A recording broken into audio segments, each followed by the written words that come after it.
नमस्कार, मैं हूं धर्मेंद्र। आप देख रहे हैं online news India. Uttar Pradesh के मुख्यमंत्री योगी आदित्यनाथ को इस्तीफा दे देना चाहिए।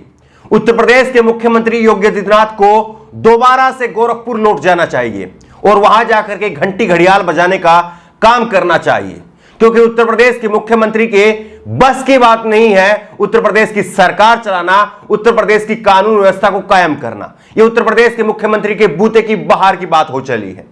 उत्तर प्रदेश में एक के बाद एक लगातार अपराध की घटनाएं बढ़ती जा रही है। लूट, हत्या, किडनैपिंग और बलात्कार जैसे जघन्य अपराध अब उत्तर प्रदेश में आम हो गए हैं। हाथरस की घटना को अभी देश भूला भी नहीं है। हाथरस की बेटी को इंसाफ भी नहीं मिला है और हाथरस की बेटी के मां बाप के आंसू अभी सूखे भी नहीं है कि अब उत्तर प्रदेश के ही बलरामपुर से एक दलित बच्ची के साथ में जघन्य अपराध का मामला और सामने आया है। उत्तर प्रदेश के बलरामपुर में एक 21 साल की दलित बेटी के साथ में बलात्कार किया गया। यह बेटी अपने कॉलेज जा रही थी और वहां पर बीच रास्ते में इसका किडनैपिंग कर लिया गया। किडनैपिंग करने के बाद में इसका बलात्कार किया गया। बलात्कार करने के बाद में इसके दोनों पैर तोड़ दिए गए, कमर तोड़ दी गई और यह चिल्लाए नहीं, चीखे नहीं, इसके लिए नशीला इंजेक्शन जो है इस दलित बेटी को दिया गया और उसके बाद में इस दलित बेटी की हत्या कर दी गई। यह है उत्तर प्रदेश का गुंडा राज।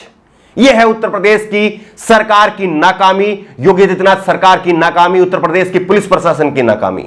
उत्तर प्रदेश के बलरामपुर के थाना कोतवाली गैसड़ी के मंझोली गांव का यह मामला है और जहां पर रात को 9:30 बजे इस पीड़िता ने दम तोड़ दिया और रात को 10:30 बजे पुलिस ने इस पीड़िता का अंतिम संस्कार करवा दिया। उत्तर प्रदेश में यह एक नया ट्रेंड चला है कि अपराधी अपराध करेंगे दिन में और पुलिस उन अपराधों पर पर्दा ढकेगी, पुलिस उन अपराधों को जलाने का काम करेगी रात में। अंतिम संस्कार किया जाएगा रात में। यह है उत्तर प्रदेश सरकार की हकीकत। अपराधी दिन में अपराध करते हैं, खुलेआम अपराध करते हैं। उत्तर प्रदेश सरकार को चुनौती देते हुए अपराध करते हैं। उत्तर प्रदेश सरकार की मिलीभगती से, पुलिस की मिलीभगती से अपराध करते हैं और वहीं पर पुलिस इन अपराधियों पर पर्दा डालने का काम करती है रात को। सबसे पहले तो ये तस्वीरें आप देखिए कि किस तरह से इस बेटी का शव एक टेंपो में लाया जा रहा है। देखिए, कोई स्ट्रेचर नहीं है, कहीं पर कोई व्यवस्था नहीं है, कोई एम्बुलेंस नहीं है। एक टेंपो के अंदर नीचे रख करके, जमीन पर रख करके इस बेटी के शव को लाया जा रहा है। एक तरफ कंगना रनौत अगर कुछ कह देती है, उसका जरा सा छज्जा टूट जाता है, तो क्योंकि वो बीजेपी की भक्त है और बीजेपी की चाहने वाली है, इसलिए उसको रातों रात Y+ की सिक्योरिटी मिल जाती है। लेकिन एक दलित बेटी को उसके जीते जी ना इंसाफ मिलता है, ना जिंदगी जीने का हक मिलता है और ना ही मरने के बाद में उसके पार्थिव शरीर के साथ में सम्मान किया जाता है। देखिए किस तरह से जो है, एक तरफ कंगना रनौत है, उसको Y+ की सिक्योरिटी मिलती है और किस तरह से इस बेटी को जो है वो जमीन पर एक टेंपो के अंदर जो है उसके गुस्सा और शोभ से स्तब्ध हूं।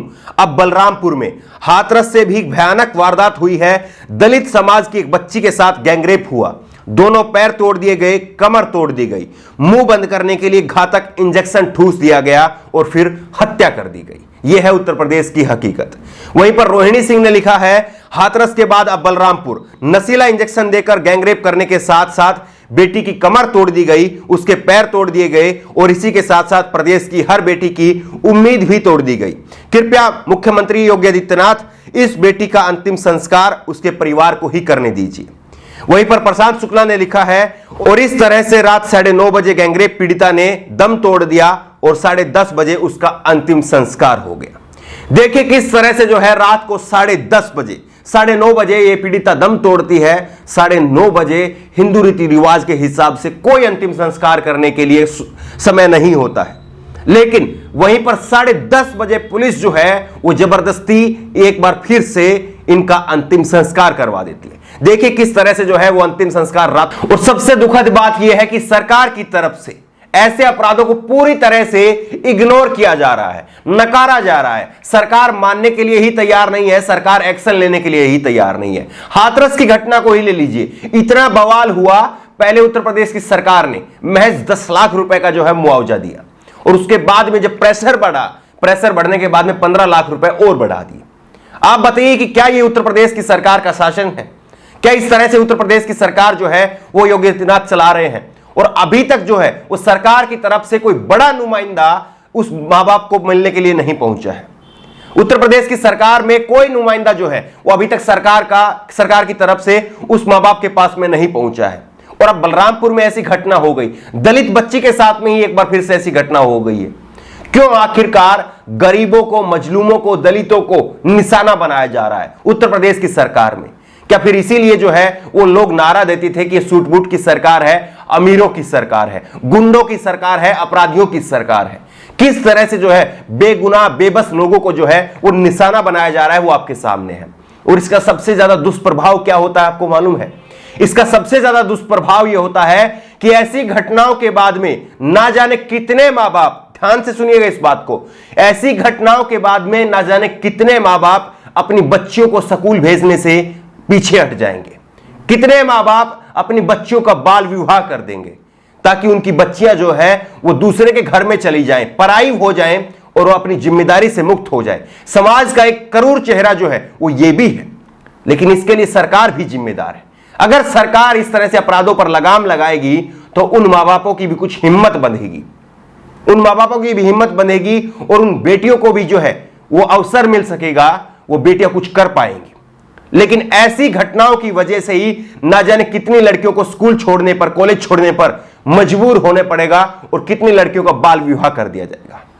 कितने लोग ऐसे थे तो 2019 के चुनाव में मैं भी चौकीदार का नारा जो है वो बुलंद कर रहे थे, अपने नाम के आगे चौकीदार लिख रहे थे।